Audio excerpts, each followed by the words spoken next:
Ladies and gentlemen, please take your seats. The show's about to begin. Joel, let's put on a show. Yeah, I was born ready. Yes, you born not so long ago. Also, right? Welcome to another episode of Golden Nuggets with Silvia Eldawi. Today I am joined by my honorary nephew, adopted nephew, Joel Alexander, who's the co-founder and CEO of Kendal. And actually, also he's the host of The Real Ones with Joel, which I named. So let's just talk about kind of... Oh, wow. Okay, let me just take some credit for some... I named that podcast for you. Let's just talk about how that happened. So I've said this before, guys. Silvia Eldawi made me, basically. Let's be honest, right? No, but and now look, he's wearing red bottom heels. It's not your Louboutins or whatever you call them. It's a little bit different from your usual guest, but I don't have a Rolex. You come in and you're the most casual guest and the youngest guest as well. Yeah. You should be honored. What the hell are you doing here? How did you make it on Golden Nuggets set? I have to say I have friends in high places. Friend being you. Right, okay, auntie. So I've somehow become one of your rich aunties of real estate. Yes, you have. And how did we meet? What happened? So I reached out to you on Instagram. Was it Instagram or LinkedIn? Yeah. Okay. So we were exploring the Dubai real estate circuit and I was just researching content. Who? Yeah. And that's when most of the content that showed up was your content, right? At the time. Now, now someone's giving me a run for my money. The market share, I don't know. I got 500 subscribers. I don't know. I'm up to 6,000. I know. No, but it was your content that kept coming up, and I was just like, I didn't have the map for Dubai real estate, and I think you kind of gave that to me through your podcast, right? So literally, when I was thinking about who to invite for the podcast, all of your guests would be top of mind. And then I think we got to a point where we were literally interviewing probably the same people. Yeah. You did do it first and then I'd do it 3 days after. I can't lie, there was a point where you were getting on my nerves. I was really? Did you want me out of here? I was like, this little kid is pulling on my coattails a little bit too strong. But actually, you did way better than I did in London. In fact, I took my foot completely off the gas in London. I was supposed to do a London season. You smashed it. You got Daniel Daggers, Alex Bourne. Who else? We got a bunch of folks. Camilla Dell, Gary Hersham, and a bunch of top agents. Anthony Payne, who's the managing director of Londres. So a lot of the top folks, but I have to say I do have an unfair advantage in London compared to Dubai because I did live there for about 6 years and very recently so. And I did actually get my start in real estate in London, right? With Daniel. So we're going to touch on that. Yeah. But let's go back to me and Dubai. Yes. So we had my favorite topic. Let's go back to my favorite topic. Yeah. So then you reached out and I'm always very quiet. I'm very approachable. Yeah. And I'm always up for connections. We had lunch. I introduced you to a really good salad at the 25-hour hotel, which you then got addicted to.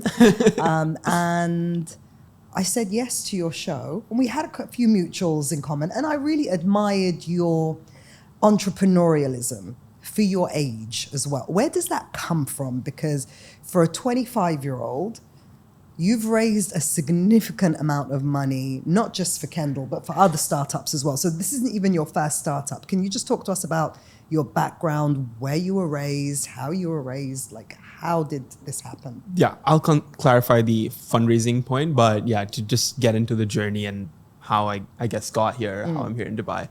My parents, who work their asses off to sort of make this reality possible for me, moved to Dubai close to 30 years ago with literally nothing, and started off in jobs that were paying them 2,000 dirhams a month, kind of a thing, right? That was their start in Dubai in 1993. I got rich kid from you. I got rich kid vibes. I mean, I got rich aunties, you know. So that's what it's about. Yeah. I got rich friends, but I'm still getting there. But I would say my parents, literally starting from nothing, showed me what it means to work hard. My parents were the ones that were going out in the heat, like giving their resumes in different receptions, like, way back when recruitment wasn't like on LinkedIn or whatever it was.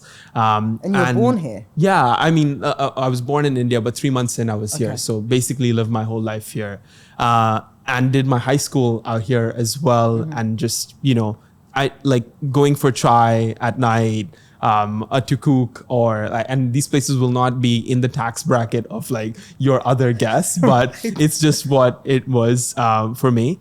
And, just sort of having this Dubai life that was not what Dubai Bling portrays, but the real like middle class Dubai life is where I come from.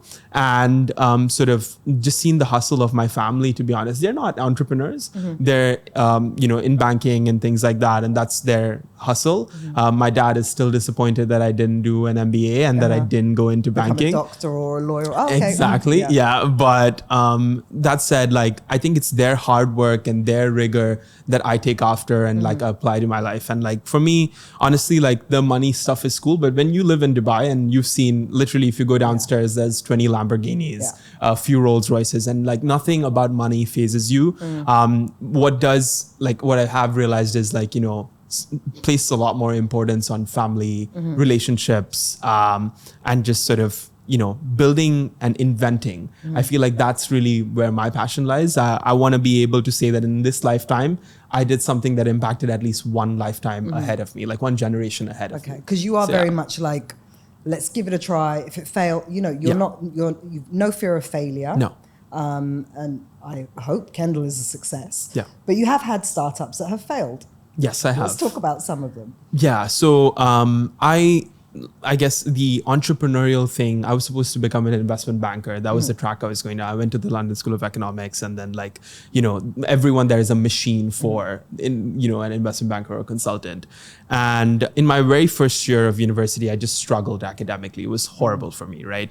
And as a result, I was like, I had to take a step back and just go like, maybe there's more than a monthly paycheck that I need to worry about. I started working for a bunch of nonprofits, built some of my own. Some of them tanked horribly. And then I sort of came up with this sort of concept of investing in content creators.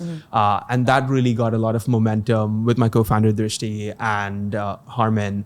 And then basically, built that out. We raised like a ton of capital for that, close to $2.8 million. Wow. And as we keep reiterating and building on different, things, you have to realize that to succeed as a startup, there's really a lot of different pillars. Your team is important, the traction's important, the timing is important. Right. And the market that we were in at the time just wasn't, there. And we had two choices, like shut down the company, go to zero, and, realize the fact that Dubai kids, who have Silicon Valley investors don't really get second chances. Right. I mean, I think people like to paint this rosy narrative like, oh, if you fail once, then they'll back you again. Yeah. That's not how it works for us, right? We have one shot, right? We have to do this and we will do this. So for me, it was really about like finding something that's a pain for our customers now. And as we kept talking to them, like we've tried like 6-7 different types of ideas. None of them worked. And then came London, July 2023, working out of Daniel Dagger's brokerage office in London. So July 2023, that was only like a year and a few months ago. Yeah, okay. Exactly. And that's when I sort of first entered the office of a brokerage even. I've never seen a sales floor or any of that stuff, right? Were you trying to be a broker? No, not at all. How did you end up in Daniel Dagger's office? So we've got mutual friends, I'll say. So we're backed by Sheikh Khalid bin Mansour Al Thani's like family office out here. It's called Forward Fund. They back global tech companies and their family office based in Dubai. And they were looking to do some work with Daniel at the time, I think, or something like that. And we followed each other on social media. And we just caught up for dinner. And then he was like, Joel, where are you working out of? And I was just like, my living room. And then Daniel was like, come on. Like, I get it. You're 24 something, whatever. Yeah. But like, let's put you in an office and like, get you to work out of my office. And that's when. That's kind of. Yeah, it's very nice. And like, I think like people really what I've realized as a young person, and I always meet people that are more wiser than me, and like, you know, I don't want to say older, but like, you know, generally like people that have a lot more experience in a field, and I'm totally accepting of that. But I think it's time we flip the conversation. What do I bring to the table that they don't already have? And that's technology, right? That's a team that is young and hungry to build technology that scales globally. So that's really, I think, the value that Daniel saw in sort of like, you know, meeting where I was already on this side. We already had investment from top San Francisco based investors. And it just made sense for us to chat. And we learned a lot from each other in that sense. But yeah, I went into his office, and one of, you know, someone over there was just like, hey, Joel, can you help me fix my back? And that's just when I was just like, she thought you were IT. Yeah, I'm IT, you know.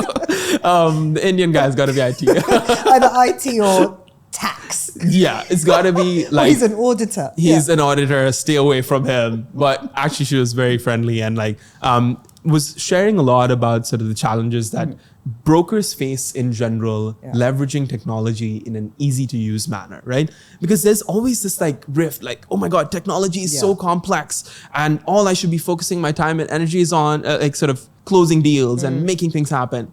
We want to show you that everything that the iPhone, like let's say when the iPhone came out, right? People were like, come on, BlackBerry's for the win.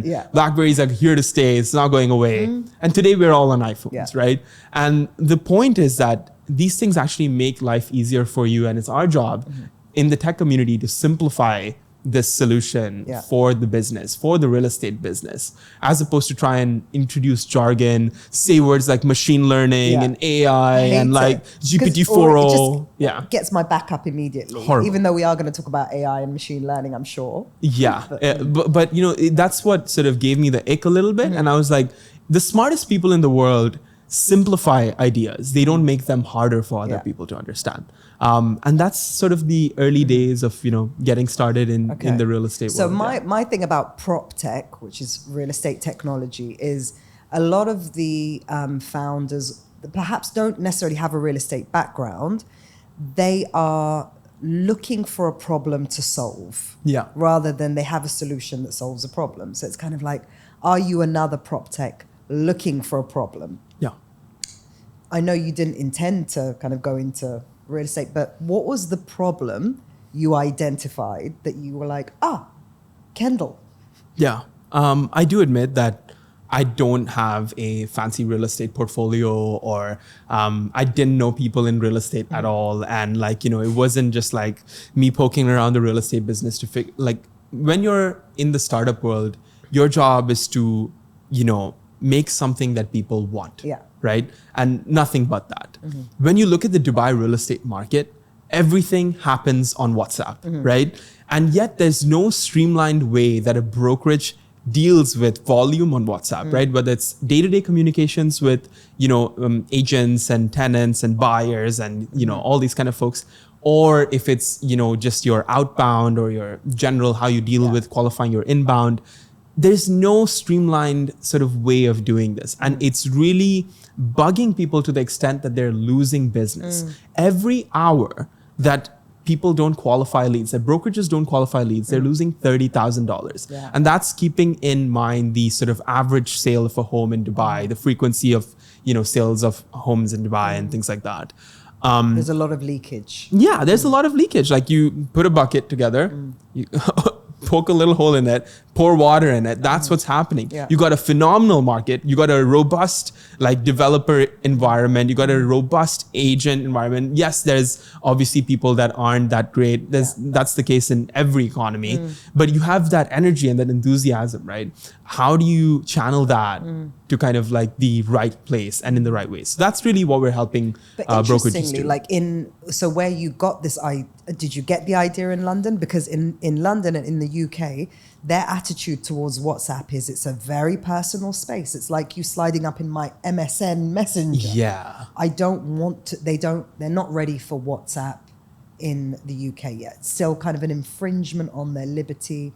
And I noticed as well, even in the UK, even down to their Instagram profiles are still hidden. They're still locked.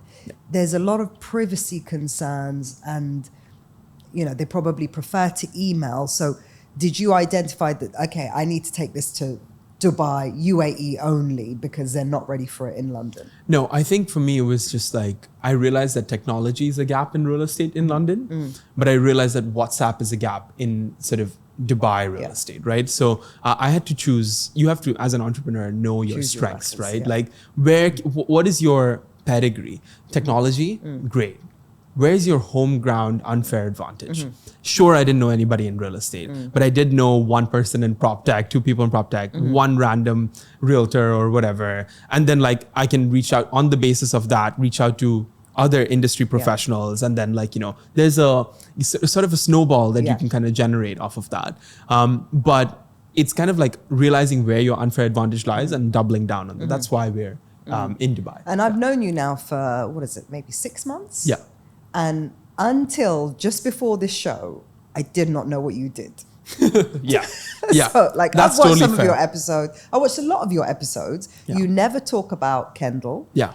And you've chosen to do that on purpose. And we're going to talk about your strategy in a second. But I just got the demo. And by the way, guys, it's like out of this world of what Kendal actually does. And I can speak from my own requirements coming from that brokerage management world. Yeah. And I was like, does it do this? Does it do that? And you were like, yes, yes, yes. So can you just tell us, what is Kendal? What do you do, nephew? Nephew does a lot of things. But I think just to sort of touch upon your earlier point, I'm sorry, I'm like ADHD brain on this. Okay, go ahead. But I realized I didn't answer We're your not question. taking a break, by the way. No, ADHD no. or no ADHD. No. What you sort of said earlier about London being a market that's very like WhatsApp is a personal space. I totally agree with you. I definitely think that is the case out there. I do think it's changing, and the more international buyers you have in a market like London, you have to be on WhatsApp. Get with the program, yeah. Exactly. So maybe it's not there today. Definitely not to the extent that you are in Dubai or in Riyadh or anything like that. But it will definitely get there. And our job is to make sure that when it does, we're ready for the wave, especially send for the message to London. London, we're coming. London, get on your WhatsApps. Yeah. So coming back to your question on what Kendal does, we do the end-to-end of lead generation using performance marketing, all the way through to lead qualification using a AI-powered WhatsApp tool that qualifies leads for you 24/7, right? And that's important because at about 6 p.m., your office admin logs off because they're human and they need to get some sleep. And then you have about 12 to 14 hours where no business is being qualified and no business is being done at all.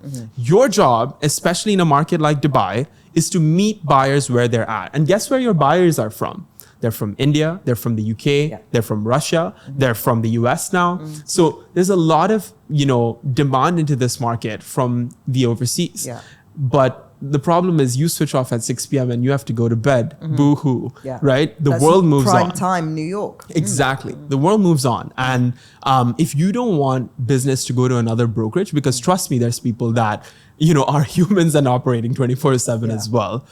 You need to be qualifying those leads 24/7. So that's the second component. The third is lead nurturing.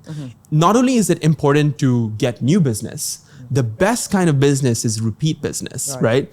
Re-engaging those old leads that you worked with, let's say 6 months ago, 12 months ago, and stop, bombarding these people with, oh, we have a new development. Like, oh, guess what? Like, there's 67 new ones this quarter, right? I'm not sure. I saw Lynette's post about how many there are there. Over. Yeah. So literally there's so many out there, but your job as an agent is to become the advisor for the client, is to have the client's interests at heart, as opposed to just what's in your inventory and what can you ship, right? So we help you do that using a tool that can programmatically message people on their birthdays, because you already have their passport details, etc. So you might as well, say happy birthday, be nice, right? Such a nice little touch. Exactly. Happy anniversary. Or in your conversation notes, that their kid's going back to school this week or something like that. You want to be like, hey, here's a little back to school package for you, depending on how you cater to your clients. I'd love to know, like, would that weird you out? So please, listeners, viewers, put it in the comments below. Would it weird you out if you got a happy birthday message from your real estate agent? Yeah, I mean, love it. It's just an example, right? Like you can do anything that's just more personal than, hey, here's a new development, right? And that's really what we're trying to help these folks do. And there's two ways you can do that. One is a programmatic message that goes straight to the client. The second is a programmatic message that goes to the agent. Right. So we're just reminding your agents, don't forget, Silvia really likes dark chocolate. Make sure that in your next meeting, you take some for her. Wow, detail, right? yeah. So like that's, the devil is in the detail, right? So you need to make sure, otherwise how are you going to send out? There's how many, 20,000 agents now? And you think you're special? You're not, right? The special one is the person that cares about the client, the one that gives a shit, right? Yeah. So that's really what we enable. So essentially, it's taken me 6 months to realize Kendal is essentially a CRM platform. Yeah. Now, as a real estate agent, when you hear CRM, you just think, oh, it's the software that I update, I put my listings on, I update my leads, and I'm always getting shit from my manager to keep everything up to date. So maybe CRM doesn't have a good, it's not sexy. CRM connotation. is not sexy. It's not it's negative connotation. It has a negative connotation. It sounds very admin-y, but it's important to recognize what CRM stands for, which is customer relationship management. Absolutely. And you, as a real estate agent, it is the most vital thing you can do is manage your relationships. And this is a tool that helps you from the first touch point. And I want to talk about the touch points, because the first touch point is inquiring through one of the property portals. That's the first time they get through to you, either on WhatsApp or a phone call. But you as a agent have to recognize that to get to that point, your client has probably already spent 3 months researching the market, narrowing down what they're looking for. And then on the day that they decide, I'm going to start inquiring, their expectations are up here. Yeah. Very quickly that day, they go down to humbled. Here. They're humbled quickly. Yeah. Because they expect that they'll get immediate responses, professional responses. What do they end up getting? Ghosted. They might get like a hi. They might get the most common one is this property is no longer available. And so immediately the frustration kicks in and the process becomes unfun.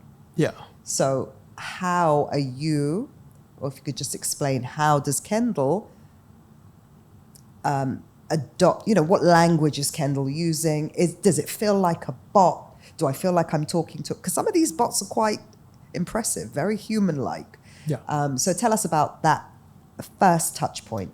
I think our job is to make sure that the broker's life becomes a lot easier, but more so it sort of like personifies their brand. It kind of exemplifies who they already are. Like, I don't know what the word for that is. Just like, more of who they are. Right. Just like an extension of them, right? That's what this AI agent. Well, that's what you call it, AI, your AI assistant in real estate. Yeah, it's your AI assistant that's supporting you, right? So your job is to say, hey, I'm on part of X team as a bot, right? And I'm just vetting you out so that when the broker gets to you, they can give you the most amount of attention because they know you're a serious person. Right. The reason that a lot of brokers come off as cold or maybe arrogant or anything like that is just because they've dealt with so much shit. Yeah. Like the amount of spam messages, I mean, I can't blame the market as well, but you have folks that say, I just need a job. Like,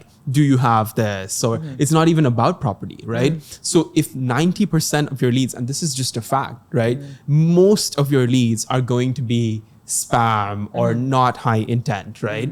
If you're lucky, you have 10% that is, Quality, high intent and quality. Yeah. So you want to make sure that those folks are attended to in a very meaningful way. And that's why, exactly. And that's why you meet them where they're at using this assistant. And then you get a summary of that conversation that they've had. And then you pick up the phone and be like, hey, Silvia, I realized you want a red house on the Palm that's worth $40 million.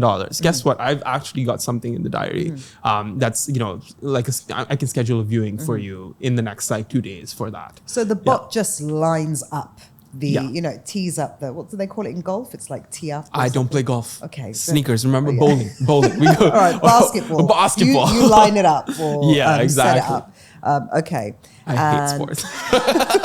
No, I mean, cricket is all right. Like, I understand it. Everything else, I'm struggling with. All right. So, so then beyond that, where does the bot get involved? So Listings? once the lead is qualified, they land on your CRM, right? And your job as an agent is to make sure that your inventory is constantly updated. What we've built now is a no-code website editor. So you don't need a developer. No code means nothing to non-tech people. What does that mean? What it means is that you don't have to spend thousands of dollars on a website and have it take weeks on end. You can spin up a website using your bare hands, just as you would on Microsoft Word, and just say top UAE properties or top properties in Business Bay. And you can literally type it out and it'll appear against a beautiful background that looks like a high quality website. And I've shown you this, right? But agents haven't started doing that yet. Yeah, because that's the thing, right? Like, and you just said this earlier. When you're a buyer looking for an agent, what are you looking for? Yeah. You're looking for strong personal brands. You're looking for really good communication in the context that you're always responding to me. And then you're able to sort of showcase all of your listings and inventory and your offering and your USP in a very concise manner on a clean website, right? That's the least you expect. If you go to a broker's website and it's just some picture from 95 or something like that, and like the bio is outdated and things like that, just because your developer couldn't, or your website developer couldn't get back to you in time or whatever, your client's just going to go to somebody else who has better branding. So what you do is so important in the sense that organic marketing is important. Having content that goes out is really important, but also paid media is important, right? Like being able to run, meeting your clients at multiple touch points. Yeah, I just had a meeting a couple of hours ago with my Google strategist. Oh yeah, that's cool. Everybody needs a Google strategist. Keywords, SEO, Google Ads. YouTube is linked to, obviously Google owns YouTube, so it's going to prioritize video. So I've got to make my videos so rich in certain keywords that they come up on, like my goal is first page Google on anything that I'm talking about. So I'm not going to rest until that happens. But 100%. Yeah. And you know how to optimize different platforms for that now. On Google, on YouTube, it's like, what are they searching for instance, right? Even TikTok is becoming a search engine. I can't get my head around TikTok. Yeah, I hate it too, to be honest. But it is what it is. You have to do it, right? Like they've got a really good discoverability algorithm. But the point being, you need to have a mix of organic content. You need to have paid media on there. And you cannot be in this for a quick buck because you're going to be disappointed. You should go somewhere else and earn a monthly paycheck like everybody else if that's what you're in this business for. Right. The real estate business is you eat what you kill, and it takes time to kill, right? Especially the first few until you get your referral engine rolling and the word of mouth spreads. But until then, you're building brand. You have to be willing to invest the 6 months. To your point about what my strategy was, right? Like not talking about the product. Like I'm the worst CEO ever. Don't talk about what you're building for 6 months straight and just like hustle in silence. But there was that air of mystery. It's like, people are like, They go on your profile. I got to say, I loved your day 6 of 45. So you had like a 45-day challenge. Can you just tell us about that? Yeah. So I was like, how can I, sort of rally the real estate industry around me? And it's so hard to do, right? I saw a bunch of creators on social media. That's the business we were in before.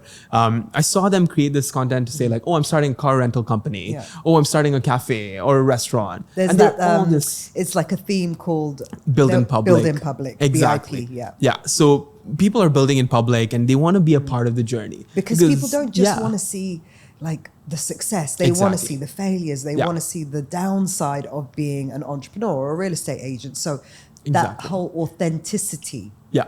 People are striving for realness. They don't want just shiny and glossy. Yeah. And it's about realizing that your audience doesn't have any real estate people in it, right? That's what I realized at least. So it's like, let me sort of rally this industry around me. And I just said, I woke up at this time, I went for a run, I got my flat white, okay, I opened my car door, and then I'm driving to my co-working space. I just got a Tesla. I just picked up my new Tesla. Yeah. Okay, that was, Did you time a lot of things to happen in that 45 days? I did not. Okay. I still haven't clocked that. That was my first car. So I'm very happy about that and haven't taken that in.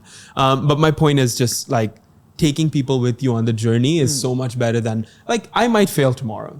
In all honesty, I could go to zero at any point. And this podcast will go down in history as, that kid chatted so much shit. No, I'll just be delete, hide, unlist.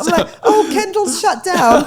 Joel has been cancelled. Yeah. Remove. 100%. And I would encourage you to do that because that's just how cutthroat the world is, right? But I believe it's about the journey. And like I said, I'm very focused on inventing. That's the curiosity that fuels me every single day, as opposed to, I'm going to become a billionaire. I'm going to have a listed company. Would it be nice? 100%. But it's not the end goal at all. It's not I'm in it for the journey, the team, and that's kind of what we're here to do. Joel's still not flying business class. We were disappointed to learn the other day. We were disappointed to learn the other day. Sylvia caught a cold because apparently business class air is the same as economy air. So you're flying Boeing 777. That's a you problem. I was business just isn't businessing anymore. And we cannot post.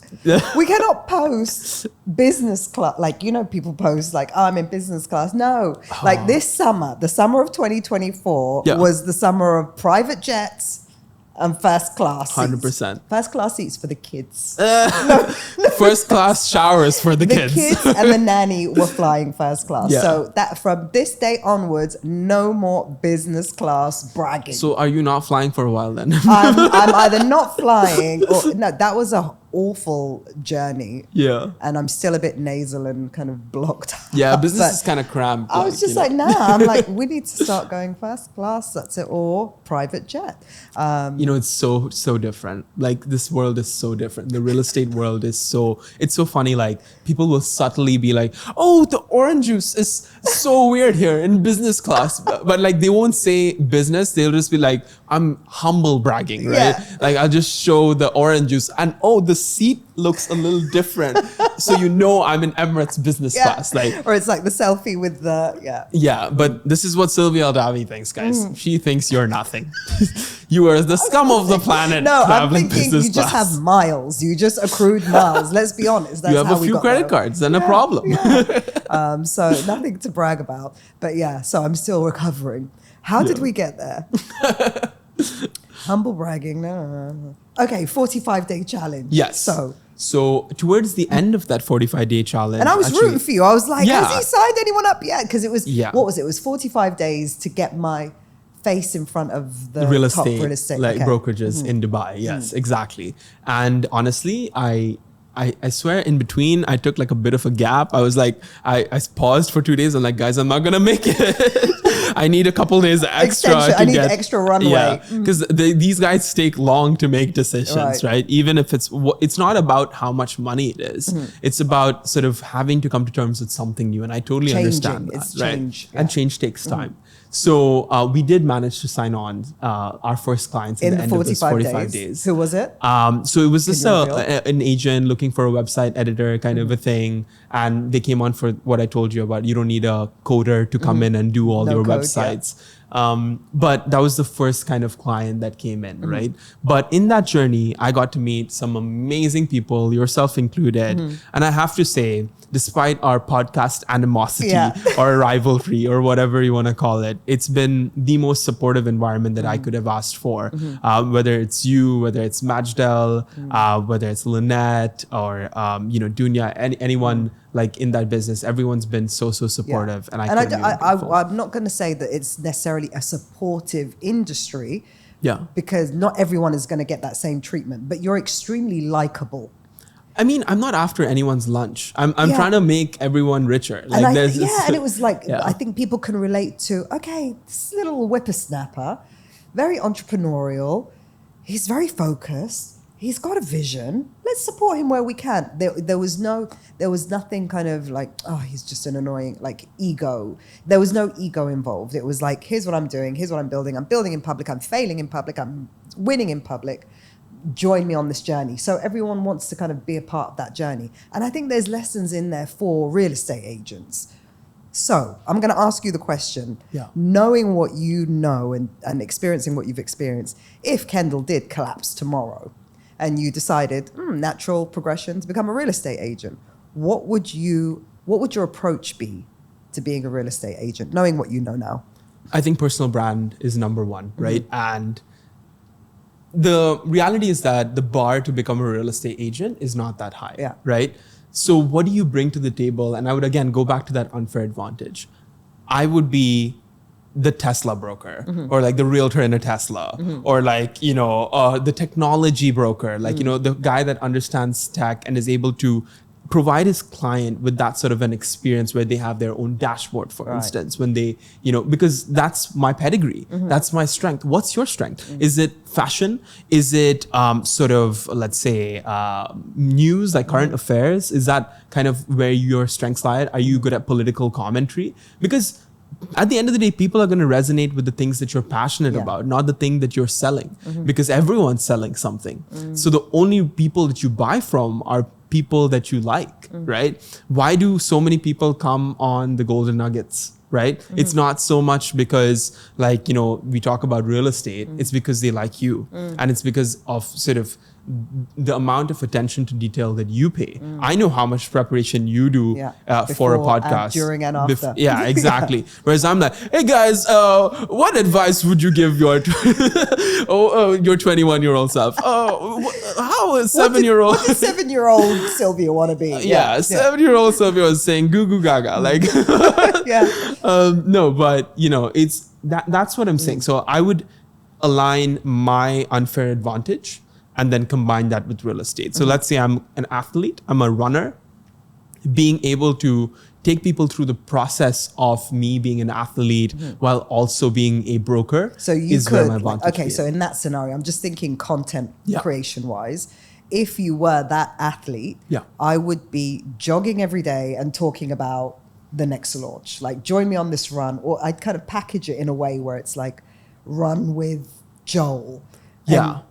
We're going to kind of drop some whatever. Or I just run with agents, to be honest, right? Become buddies with everybody. I actually did that in between. Sorry, guys.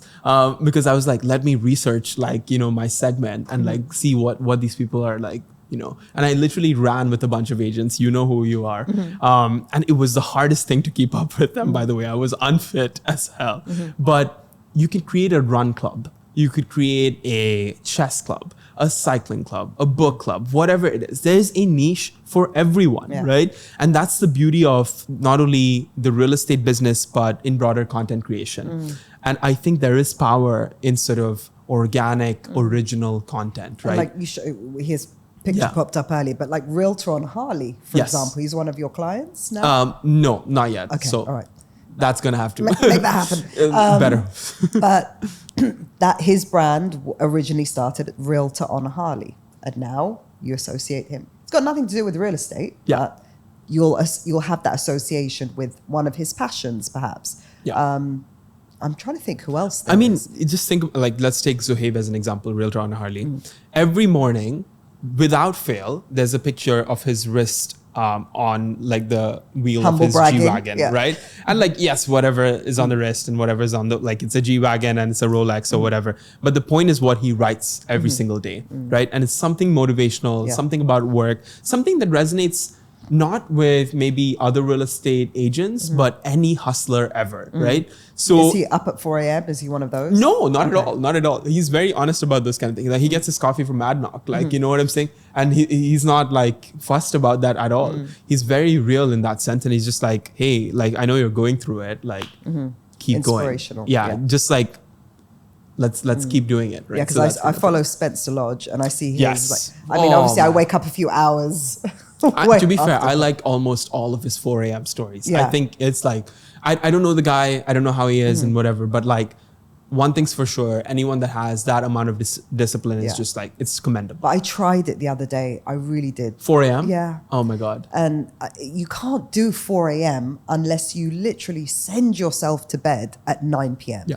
And 9 p.m. is when life begins. So the day that I intended to wake up at 4 a.m., I was actually in bed at 8, winding down. And then I get a phone call at 9:30, which is not unusual. Yeah. And then I'm up, I'm in the kitchen, I'm making coffee, I'm doing whatever. And then before you know it, it's midnight. And I'm like, well, I can't survive off 4 hours sleep. No. Alarm off. Have you got this kind of tech startup? Are you up at cold 5? shower? Yeah. Like, you know, no routines? No, I mean, like, I make it a point to exercise every day, or like, you know, once in 2 days, at least go to the gym or go play badminton. By the way, Daniel Hardy has like totally challenged me to a badminton showdown. Okay. And I'm just like, I'm dreading the fact that I posted a sweaty photo of me playing badminton, because he's just like, I'm going to destroy you. Yeah. And it's just like, I'm not looking forward to that. Daniel Hardy doesn't give badminton to me. Yeah, well, apparently this is what I'm saying. This is what I'm saying. Like, you never know, right? Like, if he had to start again, he'd probably be the badminton broker. Yeah. You know what I'm saying? Like, come face me in a thing, and like, you know, if you beat me, like, or if I beat you, then you have to buy a property Punishment. from me. Whatever the challenge might be. There's so many innovative things that you could do with that. Because realistically, everyone's coming into this market and saying, I'm an expert in Dubai real estate. Are you? No. Guess what? I've lived in Dubai for 25 years. I know Dubai, right? That's my advantage, right? Like the fact that I'm actually maybe not at the upper echelon of society or whatever, but I know what it's like for my family to have gone through the start like of our journey from like nothing to being something. But so you must have some kind of advantage, because I imagine like anyone that's grown or gone to school in Dubai has like friends in school in very high places. Yeah. And then naturally you're kind of in that circle, as opposed to people that just getting on a plane after they finish their degree and coming and starting from scratch. Yeah. How do you know I was good at making friends in school? Oh, were you a bit awkward? Maybe. Okay. Maybe. I mean, I think towards sixth form, that's when I started opening up per se. But until then, I was the prefect that everyone hated pretty much. That was my vibe. Okay. But I don't think you've ever talked about that. No. No, but my point is just like, and it was only a few years ago, right? We're not even going back that far. Like, no, but it was, I wasn't very socially great. Like I didn't understand like a lot of things, and I just didn't have sufficient nuance. But I think life hits you in the face, and then you realize sort of to be very welcoming and just sort of accepting of everyone and like everything, just because of the fact that everyone's gone through their own journey and you don't know what someone's going through, right? So I think when did that change happen? Like when did you, because you are very sociable now, very confident. Yeah, I think, like I said, when I had that setback academically, like in university, I think going to LSC, the LSC is like it's like a army stripe for like a lot of investment bankers. But I think you kind of, when you go from, I'm in the like top 0 point something % of these academic folks and everyone thinks they're the shit. You just kind of bottom percentile. I literally scraped my way there. Like I cannot tell you, like everyone that knows me from there, and they're probably just like, what the hell? How did he do this? Yeah, and it's just because I wasn't meant for that system. Like somehow made it in there, but like that's not. It wasn't an entrepreneurial kind of thing. Okay. Yeah. So since the 45 days challenge, who else have you signed up? So there's a small brokerage in Dubai. It's been around for, I don't want to misquote the number of years, but I would say something in the ballpark of five decades. It's called Better Homes. Oh, right. Oh, very small. It's that's a small brokerage. They have a few hundred people working there. I don't know. Yeah. You know them, right? Like Rick, my homie. Rick, No. So again, like this comes back to the sort of podcast strategy and things like that. I was just sitting down with folks like yourself and telling you like my story, and at the same time, more so importantly, hearing your story. Yeah, because people love talking about themselves. Yeah, and also it's like humanizing the person on the other end. You keep trying to sell. Everyone's trying to sell something to everybody, right? And when you humanize that person and they say, oh, like I have to, like I play badminton, or I take my kids to school in the morning and I make it a priority to be there by 1:45 p.m. to pick them up, right? Like these kind of things are like tells on the kind of person an individual is, right? And I think learning that about basically the entire market now. I've had everyone in Dubai, Abu Dhabi, London, like pretty much on, and I understand everyone's egos, everyone's Rolex types, and everyone's G-Wagons. I get it. And I think I've really understood who I'm speaking to at the other end. So it's not like, hello, sir, please, can you use my software? You're sincerely Indian guy. Like, no, it's not that. It's just like, I know who you are for a person. And that's who I'm talking to. And that's all. And there's got to be some kind of psychological impact to that, because once you've been invited onto a podcast and you're talking about yourself for an hour, there's got to be some kind of dopamine hit or pheromones or something. You feel good about yourself at the end of it. And I now associate you with that. So you are a happy person for me. So when you call me another day, I'm going to be more receptive to your calls because of my association with you and being happy. So I'm trying to translate this to real estate agents. I mean, we could just end up with a bunch of real estate agents setting up their own podcasts, which might not be a bad thing. Interview your clients, interview your leads, and just find out what their struggles are, what the reason for their move is. People. I have a question for you. Do you think podcasts are done? No. Why? I'll tell you. And I was having this conversation with someone the other day. Like, I'm trying to pinpoint when they became a thing. And you were maybe too young during COVID. That was only what? But do you remember Clubhouse? Yes, of course. And do you remember how it was so exclusive to get an invite? And, I've got an invite. I'm going to send you one. But why did people enjoy Clubhouse? Because I think it was during lockdown. And everyone was very isolated. And it felt like for once, I've got people in my living room. I can hear chitter chatter. I don't have to get involved in the conversation. So it's great for introverts. But there's life happening. And I'm listening to conversations and I'm growing and I'm learning. And I'm part of a conversation, that community vibe. Then podcasts started taking off. And I don't actually like the word podcast because it is just associated with audio. And I know there's some people out there who only listen. They don't actually realize that all the fun is happening over on YouTube or Spotify. I've got the videos on Spotify as well. But it's you play in the background. I personally used to binge watch Netflix. I used to watch a lot of TV a long time ago. Now I have no patience for it. Unless it's something like Love is Blind or Bridgerton. Love is Blind. Come I don't even want to get into this. This is a different podcast. Why do you like Bridgerton, Sylvia? Bridgerton, obsessed. Who's your favorite character? I don't even know their names, but so you've got your shows that you're faithful to. Apart from that, I'm only on YouTube. And I'm watching episode after episode of podcast after podcast, but the show version. And I'm not engaged the whole time. And your show included. I will just play Joel and leave it in the background. And if I hear something that piques my interest, I'll rewind.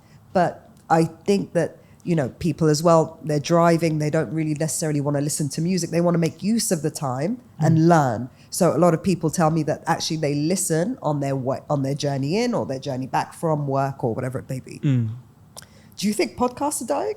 No, I don't think so. Okay. I think it's going to be, for me, podcasts are like the blog of this next, 5 years, pretty much. But blogs went out of fashion. Exactly, but you still spoke to your Google strategist earlier today and made sure that the keywords were right? Like, as in, you have to do it to stay top of mind. And that's the same for podcasts. Every company is going to have a podcast because that's what humanizes a brand, right? It's either founder-led marketing, personal brands, or it's got to be like a voice that the company has. I'm seeing a lot of this interesting format, and I think we should actually do this. What's that? Where it's a bunch of friends talking. Like on a sofa, very casual. Yeah. And you, as a listener, feel like you're eavesdropping. Clubhouse vibes. Yes. Right? Okay. So I think that could be a shift in the format. And not just like, there's people that I've had on my show that come in and say, here's my agenda. This is what I want to talk about. And I bear in mind, like, just for anyone watching, if you've ever seen an episode of my show, I don't charge for the podcast, even though I thought about it at one point. The reason I don't do that is because I would rather win their business, like, because I have a software that I'm selling. Charging for that. There's an exclusive discount if you sign up. Have I got a discount code? Is there going to be a Yeah, but they have to reach out to you. Otherwise, they're not getting it. Okay, reach out to me for this exclusive discount code for Kendal, lifetime subscription or something? No, lifetime? Okay, like, I think it's a bit of a commitment, right? Don't you think so? All right, 1 year subscription? Yeah, you could do a 1 year what subscription. What percentage? I'm not going to say that. Like, Okay, they're going to have to reach out to you for that. Reach out to me, slide up in the DMs and for a discount code. Okay, what were we talking about? Clubhouse vibes. Yes. So that format of sort of social, like a conversation. Well, interestingly, I think where it's going to develop, I think it's going to be a lot more interactive. Yeah. So when I was in London, I went to watch my first live podcast. Where they're on Patreon, so but it was very interactive with the audience. So I think live podcasting, maybe the name will change or something, because podcast is very pod, radio, microphone. I put on a show. All of this is put on for your viewing pleasure. And so I think there should be some more live stuff going on, more audience interactive. I think that's where it's heading to. That's my prediction. So it's just like if everyone has a talk show, right? Which is what that whole thing is. You have different fun segments and things like that.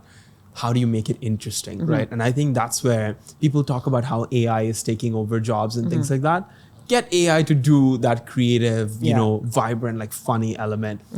It would not be able to bring in what a human brings into the table. Which is why I think a lot of people sort of underweight the importance of brand and content and community. People take themselves so seriously on social media. They think that if you post like one stat about like something and don't actually show your face, that you will be rated as credible. Absolutely not. People want to resonate with you as a person. They know that you don't fly business class anymore, and that's just Silvia, right? So it's just trying to know those business class. I'm just trying to next one. It's called parasocial relationships, I believe. Feeling like the other person, and even though you've never met them. That's what we're trying to do with what the shows that we produce. Future for Kendal. Vertical or horizontal? Are you spreading out to other regions, or are you going to add on more products to the roadmap? So just to break it down, when we say horizontal, like a CRM that's horizontal is like your HubSpot or your Salesforce, something, a tool that applies to any industry, right? And it's definitely very early to say what this will become, but my personal guess is that we're going, and being the head of the company might have some direction there. My interest is also to go sort of deeper into the real estate stack, right? There's so much about this business that can just be made simpler, right? Whether it's on the developer side, whether it's on the financier side, whether it's on the property manager side, every prop tech out there right now just wants to kill me, right? Like they're just like, sorry, you said what? Are you coming for everybody? Are you coming for everybody? I mean, like the thing is, everyone in this business knows that tomorrow's lunch is just not guaranteed, right? I'm here to win for the brokerages, for the brokers, for the buyers, right? We want to do right by our customers. And if you're in our way, then I'm sorry, right? And again, this will be funny if we go to zero. This will be like, let's cheat it. You know what I'm saying? Just like, remember that time? Remember that time that you were so cocky and you said this? If you get in our way, we're just going to steamroller through you. No, but that's kind of where I see this going. So everything from like if property management, right? Let's take that simple example. You as a tenant should be able to say, hey, my light bulb is broken. Immediately that should send a request to a verified vendor that's like an electrician or something like that. They fix the problem, update the CRM, and let's imagine you're like a Better Homes or something like that, and you got like 10,000 units or 12,000 units that you manage.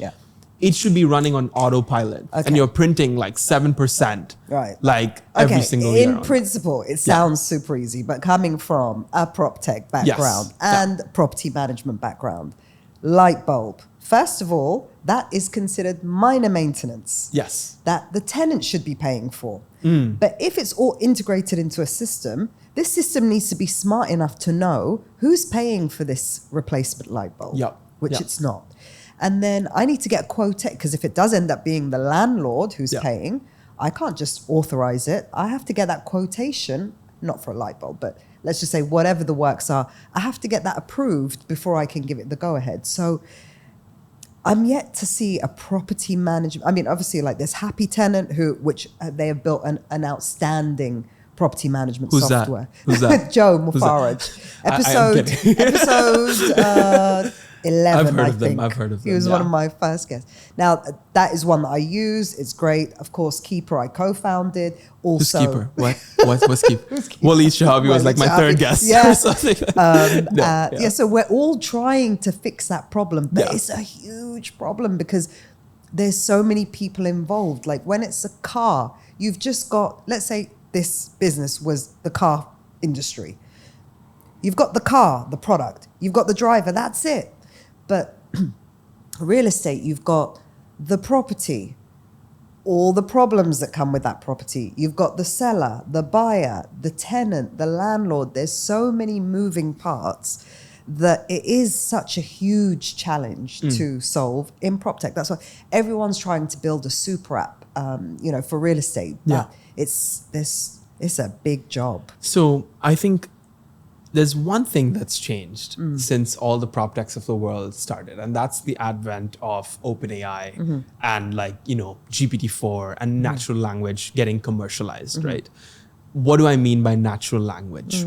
It's the ability of let's simplify it as much as possible, like a computer system to be able to realize what you're actually saying and then be able to, what you said, like for instance, the cost of minor maintenance should be in the hands of the tenant. If you program the system to say minor maintenance, bill goes to tenant. If I could feed the tenancy contract through and the system and you can do that, right? Okay. So I hope that all of the property managers listening to this go and do it. Please do it. That makes it easier for us to build a natural language system that can process your, property management contracts and things like that, allocate certain types of expenses to the tenant and then the others to the landlords, and then be able to send instant Stripe links to basically pay immediately. And I'm sure there's better local solutions as well that you can use, and have this on autopilot, right?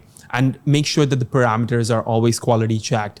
I have the rails. I just don't have the time to sort of allocate to building everything out all at once. And but you're going to do it at some point. I might be in fashion next year, to be I'm so kidding. No. I know it's early days, but what has been the feedback so far from Kendal agents or Kendal users? So I think people are very pleasantly surprised because I'm radiating with horrible honesty, right? I'm like, this could totally be a bad decision for you. And you should probably consider, I even give them our alternatives, right? What are the alternatives you've got? And they still end up using us because why? My CTO lives in Dubai. She can come to your brokerage office and sit with your agents and go like, this is how you actually use it. We're not some US company Silicon Valley, we're not sitting in San Francisco and telling you how you should run the Dubai market. Right. I grew up here, I live here, and this is the market that I want to see grow because it's home for me, right? So that's where I'm coming from. And I think that's I understand if most people can't resonate with that energy or if they think that it's fake and whatever. You just don't know me if you know that. I'm the biggest Dubai stan, and my point is we're here and we care about the real estate industry only. So you're doubling down. So Dubai, Emirates, exactly. Not going horizontal, not trying to rule the world, or maybe you are. Eventually. No, we'll rule the world. Okay. Yeah, but in real estate, at least for the moment, that's our focus, and we really see the opportunity.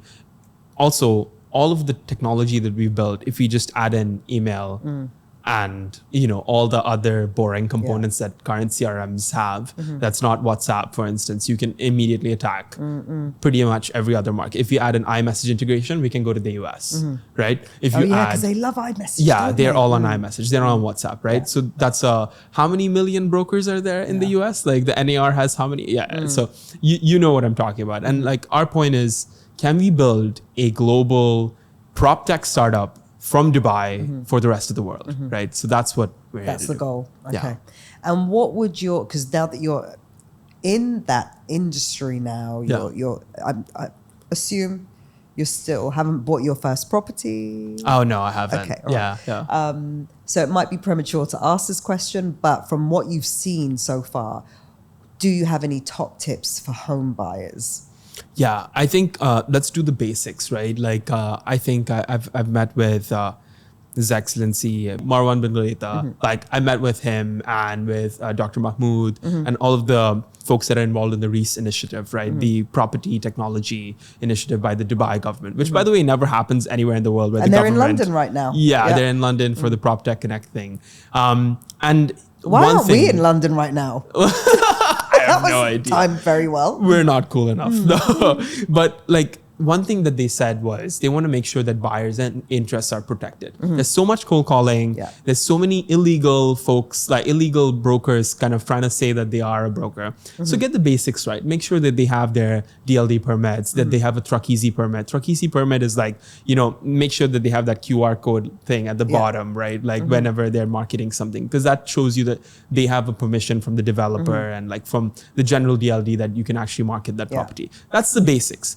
The more, past that base layer of like, vetting someone, you should actually be able to see them as an advisor for yourself for the longer term.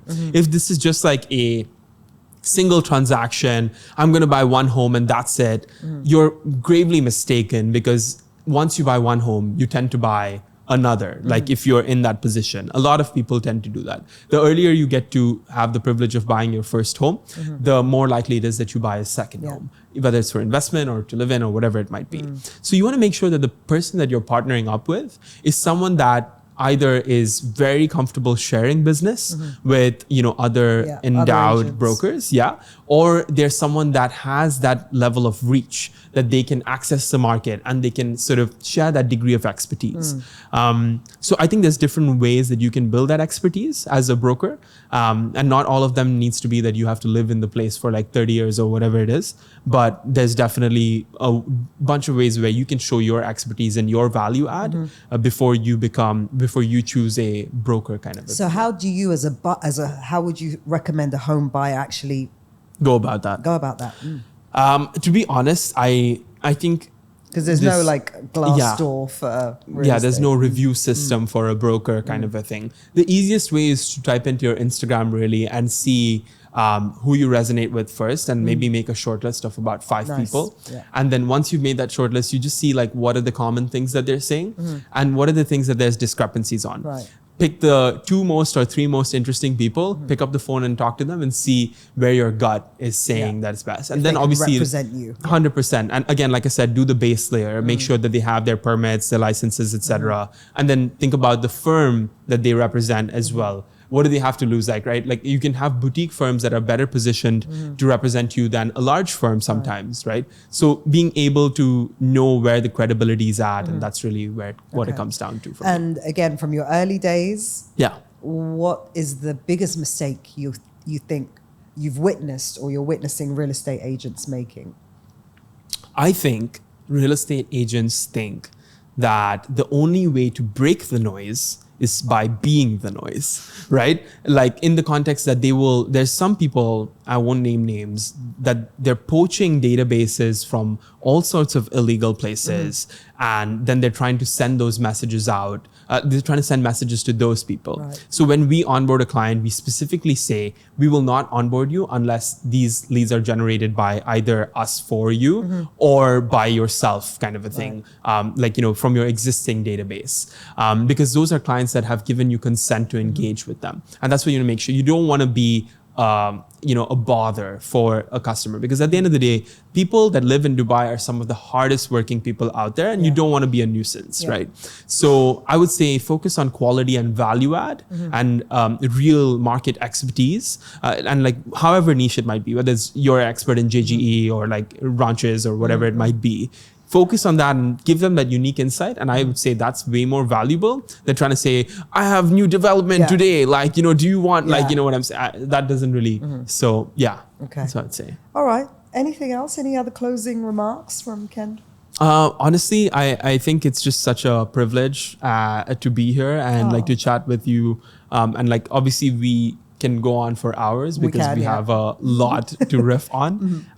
But I think I'm very excited to see the role that you play actually in the context of being at the center of this ecosystem, because, and it's the same for me as well, I guess, because it's like, we're not trying to like get into anyone's pie. Exactly. We're not trying to be a brokerage or anything like that. We're trying to support, like, you know, rising tides lift all the boats, right? So I hope that we're able to position the Dubai real estate market like you would a London and a New York. And I know we're there in the context of super prime homes and things like that, houses over $10 million. But when people think Dubai real estate, they should think prestige. They should think, you know, there's strong ethics and strong agents who are well-known, reputable around the world.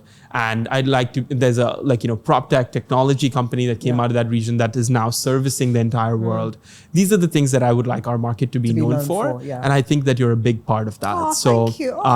yeah, let's edit out the tears, please. But actually, we were having this conversation earlier. I don't know how we got onto it. It's like whether I'd be a broker again. And I was like, I absolutely, even with all the opportunities I'm getting to sell property, or, you know, I know people, I cannot step into that world because that defeats my purpose. I then have a conflict of interest with what I'm doing, you know. Do you feel like you're missing out? No, I don't want to be doing viewings. You know, I see myself more in the entertainment space or media, creative, rather than real estate. So it's kind of like business, media, creative, and the niche is real estate because that's all I know and that's where I'm known. But for me to go back into sales or management, I just, I get it. Gives me anxiety. So yeah. But yeah, no, I really thoroughly enjoyed that. And I'm going to put all the links down below to Kendal. I'm going to put the links to your podcast. You can watch particularly your London episodes, which will be quite eye-opening. All his Dubai episodes are just repeats of mine, quite frankly. Come on. There was this one time that I managed to get somebody on before her, but she still released the episode before. Yeah, I was like, matter. What time is your episode?